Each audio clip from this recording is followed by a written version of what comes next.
प्यारे बच्चों, कैसे हैं आप?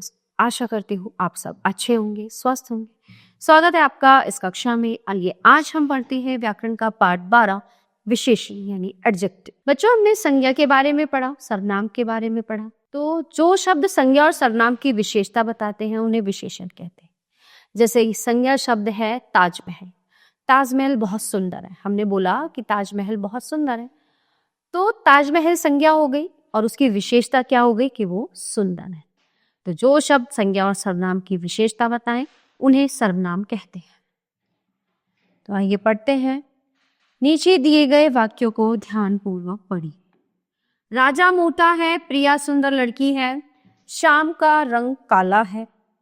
ऊपर दिए गए वाक्यों में मोटा, सुंदर और काला शब्द विशेषण है क्योंकि ये क्रमशः राजा, प्रिया और शाम की विशेषता बता रहे हैं। जो शब्द संज्ञा या सर्वनाम शब्दों की विशेषता प्रकट करते हैं उन्हें विशेषण कहते हैं। विशेषण के भेद।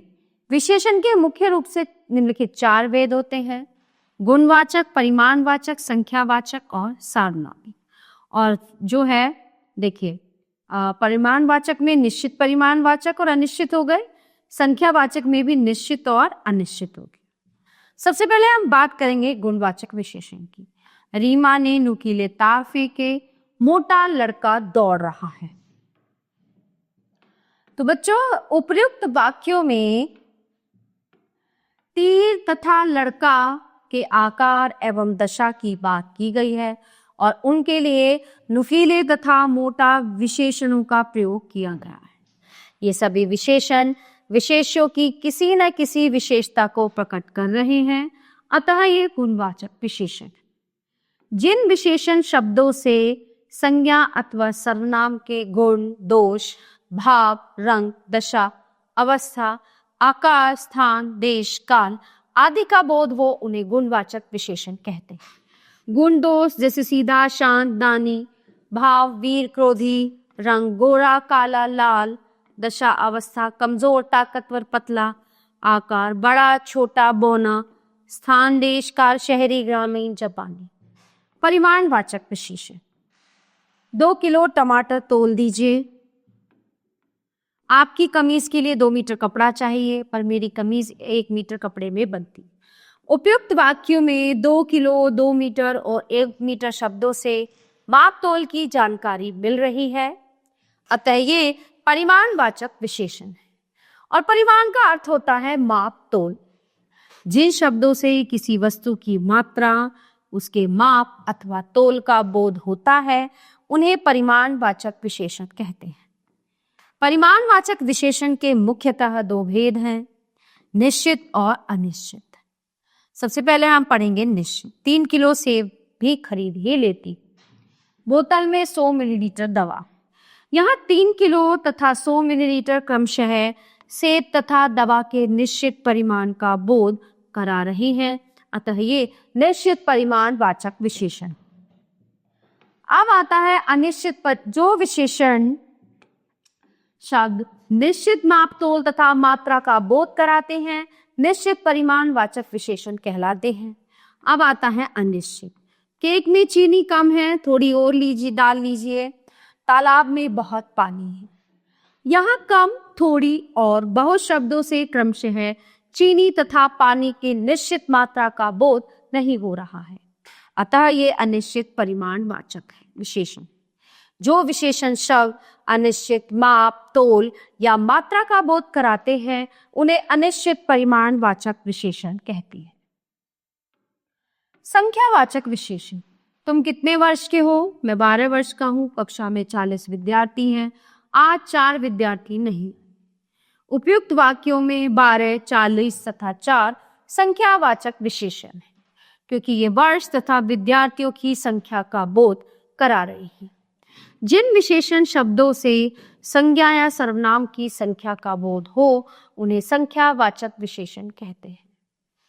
संख्यावाचक विशेषण के स्थान, प्राणी अथवा वस्तुओं को हम गिन सकते हैं। संख्यावाचक विशेषण के मुख्यतः 2 भेद हैं, निश्चित संख्यावाचक और अनिश्चित संख्यावाचक। निश्चित संख्यावाचक। बेंच पर तो 2 व्यक्ति बैठे हैं। हमने 5 गमलों में पानी डाल दिया। उपयुक्त वाक्यों में 2 तथा 5 शब्द व्यक्तियों तथा गमलों की निश्चित संख्या का बोध करा रहे हैं। अतः ये निश्चित संख्यावाचक विशेषण है। तो जो विशेषण शब्द संज्ञा या सर्वनाम की निश्चित संख्या का बोध कराते हैं उन्हें निश्चित संख्यावाचक विशेषण कहते हैं। अनिश्चित, तार पर कुछ कपड़े सूख रहे हैं, बेटा आकाश में अनेक तारे हैं, माँ आकाश में कितने तारे हैं। तो उपयुक्त वाक्यों में कुछ और अनेक शब्द कपड़ों तथा तारों की निश्चित संख्या का बोध नहीं करा रहे हैं, अतः ये निश्चित संख्यावाचक विशेषण है। जिन विशेषण शब्दों से संज्ञा या सर्वनाम की निश्चित संख्या का बोध न हो उन्हें अनिश्चित संख्यावाचक विशेषण कहते हैं। अब आता है सार्वनामिक विशेषण। ये कपड़े मैंने धोए थे। अच्छा, उस अस्पताल में अच्छा इलाज होता है। तो उपयुक्त वाक्यों में ये तथा उस सर्वनाम शब्द संज्ञा से पहले आकर उनकी विशेषता बता रहे हैं, अतः ये सार्वनामिक विशेषण है। जो सर्वनाम शब्द संज्ञाओं से पहले प्रयोग किए जाने पर विशेषण का कार्य करते हैं उन्हें सार्वनामिक विशेषण कहते हैं। सार्वनामिक विशेषण को संकेतवाचक विशेषण भी कहा जाता है। विशेष्य, विशेषण जिस शब्द की विशेषता बताता है उसे विशेष्य कहते हैं। जैसे यह काला कुत्ता है, यह फूल लाल है। ऊपर दिए गए वाक्यों में काला और लाल शब्द विशेषण हैं, जबकि कुत्ता और फूल विशेष्य हैं। विशेषणों की तुलना और उनकी अवस्थाएं। तुलना की दृष्टि से विशेषणों की 3 अवस्थाएं हैं: मूलावस्था, उत्तरावस्था और उत्तमावस्था। तो सबसे पहले हम मूलावस्था के बारे में पढ़ेंगे। इसमें केवल एक व्यक्ति, वस्तु अथवा स्थान की विशेषता बताई जाती है। जैसे लता मंगेशकर का गायन मधुर है। अब हमारे मतलब एक ही व्यक्ति की। अब उत्तरावस्था, इसमें एक व्यक्ति, वस्तु या स्थान को दूसरे व्यक्ति या वस्तु स्थान से अधिक अथवा कम बताया जाता है। जैसे लता मंगेशकर का गायन अन्य गायिकाओं से मधुरतर है, तर का प्रयोग होता है। उत्तमावस्था, इसमें 2 या 2 से अधिक में तुलना करके एक को सबसे अधिक या सबसे कम बताया जाता है। जैसे लता मंगेशकर का गायन मधुरतम यानी कि सबसे मधुर है, ठीक है, तम का प्रयोग होता है। नीचे कुछ विशेषण शब्दों की अवस्थाओं के रूप दिए गए हैं: मधुर, मधुरतर, मधुरतम, श्रेष्ठ, श्रेष्ठतर, श्रेष्ठतम, कोमल, कोमलतर, कोमलतम, लघु, लघुतर, लघुतम, सरल, सरलतर, सरलतम। विशेषण शब्दों की रचना। विशेषण शब्दों की रचना प्राय संज्ञा, सर्वनाम, क्रिया, अव्यय आदि के साथ उपसर्ग प्रत्यय लगाकर की जाती है। संज्ञा से विशेषण बनाना: कीमत, कीमती, लालच, लालची, रोग, रोगी, भारत, भारतीय, ग्राम, ग्रामीण, इतिहास, ऐतिहासिक, मास, मासिक, राष्ट्र, राष्ट्रीय। सर्वनाम से विशेषण बना: आप, आपसा, जो, जैसा, मैं, मुझसा, वह, वैसा, यह ऐसा। क्रिया से विशेषण बनाना: गाना, गायक, खोलना, खुला, भूलना, भुलक कर, तैरना, तैरा, खेलना, खिलाड़ी, पढ़ना, पढ़ा। अव्यय से विशेषण बनाओ: नीचे, निचला, भीतर, भीतरी, बाहर, बाहरी, पीछे, पिछला, दाएं, दायां और आगे, अगले। प्यारे बच्चों, ये था हमारा पाठ विशेषण जो यहीं पे समाप्त होता है।